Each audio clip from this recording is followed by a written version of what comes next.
जिन दिनों मशरकी पाकिस्तान में फ़ौजी ऑपरेशन के नतीजे में अलहदगी की तहरीक ज़ोरों पर थी, अमेरिका ने पाकिस्तानी फ़ौज के ख़िलाफ़ बंगालियों की मदद करने वाले भारत को डराने और अपने कमज़ोर इत्तेहादी पाकिस्तान को हिमायत का यकीन दिलाने के लिए एंटरप्राइज़ नामी एटमी बहरी बेड़ा खलीज बंगाल भेजने का ऐलान किया था, ताकि भारत और इसके इत्तेहादी रूस को डराया जा सके। पाकिस्तानी फ़ौज को इस अमरीकी ऐलान के बाद बहुत उम्मीद थी कि वह भारतीय फ़ौज को बांग्लादेश में नाको चने चबवा देगी। ताहम पाकिस्तानी फ़ौज की आदत की यह उम्मीद खुश फहमी साबित हुई, क्योंकि अमरीकी बहरी बेड़े ने ना तो उनकी मदद के लिए पहुंचना था और ना ही वो मदद के लिए पहुंचा।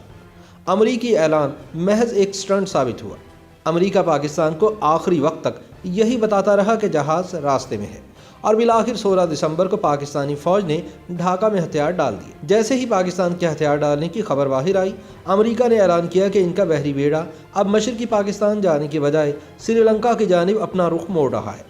यूँ अमेरिका ने पाकिस्तान को मामू बनाया और मशरकी पाकिस्तान बांग्लादेश बन गया। याद रहे कि इससे पहले 14 अगस्त सन 1971 की आधी रात को पाकिस्तान नेवी से बगावत करने वाले बंगाली जंगजुओं के एक ग्रुप ने भारत की मदद से मशरकी पाकिस्तान में लंगर अंदाज 4 बंदरगाहों पर पाकिस्तानी बहरी जहाज़ों को पानी के अंदर धमाका करने वाले बारूद लैम्पेड माइन का इस्तेमाल करते हुए तबाह कर दिया था, और यूँ पाकिस्तान की बहरी ताकत सिफर होकर रह गई थी। सानहा मशरकी पाकिस्तान से सिर्फ चंद रोज़ पहले जब 12 दिसंबर सन 1971 को अक़वाम मुत्तहिदा की सलामती कौंसिल का इजलास दोबारा बुलाया गया, तो इंदिरा गांधी ने पाकिस्तानी वफ़द की क़यादत करने वाले जुल्फ़िकार अली भुट्टो और अक़वाम मुत्तहिदा में अमरीकी नुमाइंदे जॉर्ज बुश सीनियर का मुकाबला करने के लिए वज़ीर ख़ारजा सूरन सिंह को भेजा। सूरन सिंह ने पाकिस्तान पर तंज करते हुए कहा कि क्या मिस्टर भुट्टो अभी तक इंडिया पर जीत हासिल करने और दिल्ली पहुँचने का ख्वाब देख रहे हैं। गैरी वेस्ट ने अपनी किताब द ब्लड टेलीग्राम में लिखा है कि जब बुश ने रिचर्ड निक्सन और हेनरी किसिंजर की हिदायत पर लड़ाई में इंडिया के इरादों के बारे में पूछा, तो सूरन सिंह ने जवाब में उनसे पूछ लिया कि वियतनाम में अमरीकी इरादे क्या हैं।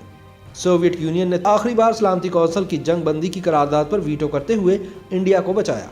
इससे किसिंजर इस कदर परेशान हुए कि उन्होंने निक्सन से पूछे बगैर सोवियत यूनियन के साथ होने वाली सरबराही कॉन्फ्रेंस मनसूख करने की धमकी दे डाली। दरअसल जब इंडिया, पाकिस्तान और अमेरिका के सफारतकार एक दूसरे की तौहीन करने पर तुले हुए थे, निक्सन और किसिंजर ने फैसला किया कि वो मशरकी पाकिस्तान से अमरीकी शहरियों के इनखला के बहाने अमरीकी बहरी बेड़े को फौरी तौर पर खलीज बंगाल की तरफ रवाना करेंगे। लेकिन दिलचस्प बात यह थी कि एक दिन पहले ही तमाम अमरीकी शहरियों को ढाका से निकाला जा चुका था। अमरीकी महकमा खारजा के डिक्लासिफाइड टेपों में कहा गया कि किसिंजर ने भुट्टो को आगाह किया था कि अमरीकी जंगी जहाज़ जल्द ही खलीज मलाका से निकलकर खलीज बंगाल में दाखिल हो जाएंगे। निक्सन ने पुरजोर अंदाज में यह भी कहा कि जब तक इंडियन फ़ौजों के इनखला के बारे में कोई मुआहदा नहीं होता, वो इंडिया की तरफ बढ़ते रहेंगे। याद रहे कि जौहरी तवानाई से चलने वाले अमरीका के 7वें जंगी बेड़े एंटरप्राइज में 7 तबाहकुन तैयारे, एक हेलीकॉप्टर कैरियर USS ट्रिपोली और एक तेल कैरियर शामिल था। दूसरी तरफ अमेरिका के इस इक़दाम पर सोवियत यूनियन भी खामोश नहीं बैठा था। एडमिरल SM निंदा ने अपनी सवाने उम्री the man who bombed Karachi में लिखा है कि दिसंबर के पहले हफ्ते में ही सोवियत यूनियन का एक तबाहकुन और बारूदी सुरंग साफ करने वाला बेड़ा खलीज मलाका से इस इलाके में पहुंच चुका था, और सोवियत बहरी बेड़ा उस वक्त तक अमरीकी बेड़े के पीछे लगा रहा जब तक जनवरी सन 1972 के पहले हफ्ते में वो वहां से चला नहीं गया। बहुत दिनों बाद एंटरप्राइज के कैप्टन एडमिरल जिम वॉर्ड नवंबर सन 1989 में यूनाइटेड सर्विस इंस्टीट्यूट में तकरीर करने आए। जब उनसे पूछा गया कि बहरे हिंद में 7वें बेड़े को भेजने का मकसद क्या था, तो उन्होंने जवाब दिया कि उन्हें यह वाज़ेह नहीं कहा गया था कि उनका मिशन क्या है, सिवाय इसके कि शायद अमेरिका दुनिया को यह दिखाना चाहता था कि हम मुसीबत के वक्त अपने दोस्त की मदद करने से पीछे नहीं हटते। एडमिरल जिम वॉल्ट ने हेनरी किसिंजर से यह भी पूछा कि अगर इसे इंडियन बहरिया के जहाज़ का सामना करना पड़ता है तो उन्हें क्या करना होगा। इसके जवाब में किसिंजर ने कहा था कि यह आपने फैसला करना है। एडमिरल जिम वॉल्ट की तकरीर के बाद एडमिरल निंदा ने उन्हें अपने घर ड्रिंक्स के लिए मदऊ किया। वहाँ जिम वॉल्ट ने पूछा कि जब आपको हमारे खलीज बंगाल पहुँचने की इत्तला मिली तो आपका रद्द-ए-अमल क्या था।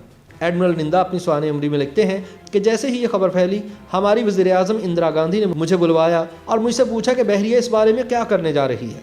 मैंने जवाब दिया कि आपको लगता है कि अमेरिका इंडिया के साथ जंग का ऐलान करेगा। उन्होंने फिर पूछा, आप ऐसा क्यों कह रहे हैं। मैंने जवाब दिया कि अगर वो हमारे जहाज़ों पर हमला करते हैं तो एक जंगी कार्रवाई होगी। उन्होंने फिर पूछा, आपके ख्याल में इससे कैसे निपटा जाना चाहिए। मैंने कहा, मैडम, वो हम पर दबाव डालने की कोशिश कर रहे हैं, हमें साबित कदम रहना चाहिए। मैं अपने जहाज़ों के कप्तानों को हुक्म जारी कर रहा हूं कि अगर उन्हें किसी अमरीकी जहाज़ का सामना हो तो वो उनसे रब्ता करें और उन्हें अपने बेड़े पर ड्रिंक्स के लिए मदऊ करें। ये सुनकर वो हंस पड़ी। मैंने अपने नायब एडमिरल क्रिश्चियन को हिदायत दी कि मेरा पैगाम तमाम कप्तानों तक पहुंचना चाहिए। उधर सोवियत यूनियन अपने जहाज़ों से अमरीकी बहरी जहाज़ों की नकलो हरकत पर निगाह रखे हुए था और हमें इसके बारे में मुकम्मल मालूमात दे रहा था। इसी दौरान इंदिरा गांधी ने दिल्ली के रामलीला मैदान में एक बहुत बड़े जलसा-ए-आम से खिताब किया। जब इंदिरा गांधी की तकरीर जारी थी, इंडियन फिजाइया का तैयारा जलसागाह के ऊपर मंडला रहा था ताकि पाकिस्तान का कोई तैयारा इस जलसा-ए-आम को निशाना न बनाए। इस जलसे में अमेरिका और चीन का नाम लिए बगैर इंदिरा गांधी ने कहा कि कुछ बैरूनी ताकतें हमें धमकियां देने की कोशिश कर रही हैं, जिनका मुनासिब जवाब दिया जाएगा।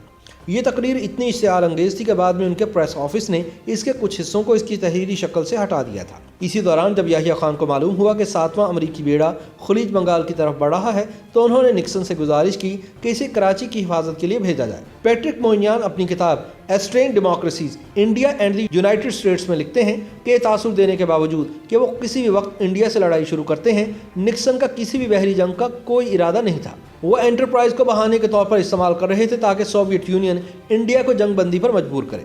ज़ाती तौर पर किसिंजर कहा करते थे कि उनका फौजी हैसियत से इस लड़ाई में शामिल होने का कोई इरादा नहीं। दूसरी जानिब नेवल इंटेलिजेंस के डायरेक्टर एडमिरल मेहुल रॉय ने इंदिरा गांधी को दी गई ब्रीफिंग में बताया कि 7वां बेड़ा इंडिया पर हमला कर सकता है, लेकिन वियतनाम की जंग की वजह से इसका इम्कान कम है। उन्होंने ये भी कहा कि वो इंडियन बहरिया के जरिए पाकिस्तान का मुहासरा तोड़ने की कोशिश कर सकते हैं। इंडियन नेवी के ईस्टर्न कमांड के चीफ एडमिरल एन कृष्णन अपनी किताब नो वे बट सरेंडर में लिखते हैं कि मुझे डर था कि अमरीकी चिटागोंग आ सकते हैं। हमने यहाँ तक सोचा था कि हमारी आबदोजों में से एक एंटरप्राइज जहाज़ को टॉर्पेडो कर दे ताकि इस बेड़े की रफ्तार किसी हद तक कम हो जाए। बाद में इसका वाहिद इलाज ये निकाला कि हम चिटागोंग और कॉक्स बाजार पर अपने बहरी हमलों को तेज़ कर दें। इंडिया की क़यादत को यह एहसास हो गया था कि वियतनाम में फंसे अमेरिका के लिए इंडिया के खिलाफ जंग में अपनी फ़ौज भेजना तकरीबन नामुमकिन था। इंदिरा गांधी ने बाद में अतालवी सहाफ़ी ओरियाना फ्राची को दिए गए एक इंटरव्यू में कहा था कि अगर अमरीकियों ने एक भी गोली चलाई होती या अमरीकी खलीज बंगाल में बैठने के अलावा कोई और काम करते तो तीसरी जंग अजीम शुरू हो सकती थी।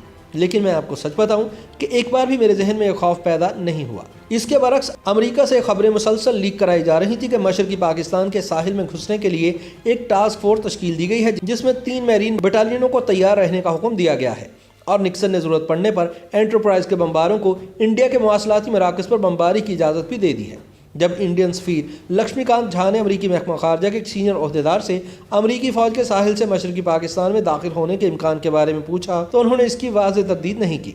इंडियन सफ़ीर इससे इस कदर परेशान हुए कि उन्होंने अमरीकी टेलीविज़न पर निक्सन इंतज़ामिया के इरादों को खूब बुरा भला कहा। बाद में मंजर-ए-आम पर आने वाली व्हाइट हाउस टेप से पता चलता है कि निक्सन और किसिंजर दोनों ही इंडिया को इस तरह हिरासा करने में काफ़ी लुत्फानंदोज़ हो रहे थे। इस सब के बावजूद अमरीकी बहरी बेड़ा चिटागोंग से तकरीबन 1000 किलोमीटर के फासले पर रहा। पेंटागन ने एतराफ़ किया कि इस इलाके में 4 या 5 सोवियत बहरी जहाज़ मौजूद थे, लेकिन एंटरप्राइज को ना तो उनका सामना करना पड़ा और ना ही कोई इंडियन या पाकिस्तानी बहरी जहाज़ से इनका सामना हुआ। रूसी बेड़े में एक तबाहकुन तैयारा, क्रूज़र और 2 जारहाना आबदोज़ें थीं और इसकी कमान एडमिरल व्लादिमीर कर्गलियाकोव के पास थी। साबिक इंडियन सफारतकार अरुंधति घोष ने बाद में कहा कि इन दिनों कोलकाता में यह अफवाह थी कि अमरीकी वहां बम गिराएंगे। हम मजाकन कहा करते थे, गिराने दो, हमें इस बहाने से कोलकाता को नया रूप देने का मौका मिलेगा। माहिरीन का कहना है कि अगर एंटरप्राइज बगैर रुके चलता तो वो 16 दिसंबर के सुबह मशरकी पाकिस्तान के साहिल पर पहुंच सकता था, लेकिन इससे एक रोज़ कबल पाकिस्तानी फ़ौज की कमान करने वाले जनरल नियाज़ी ने जनरल मानिक शाह को यह पैगाम भेजा कि वो जंग बंदी चाहते हैं। इंडिया में इसकी ये तशरीह की गई कि पाकिस्तान हथियार डालने को तैयार है। जैसे ही पाकिस्तान ने हथियार डाले, अमरीकी बहरी जहाज़ एंटरप्राइज ने मशरकी पाकिस्तान से श्रीलंका की जानिब अपना रुख मोड़ दिया। YouTube पर गुगली टीवी देखने के लिए youtube.com की सर्च बार में गुगली टीवी टाइप करें। गुगली टीवी के पेज पर सुर्ख रंग के सब्सक्रिप्शन वाले बटन पर क्लिक करना ना भूलिए। YouTube पर अपलोड होने वाली वीडियो से बाखबर रहने के लिए बेल आइकॉन पर क्लिक कीजिए। आपको हर नई आने वाली वीडियो के बारे में नोटिफिकेशन मौसूल हो जाएगा।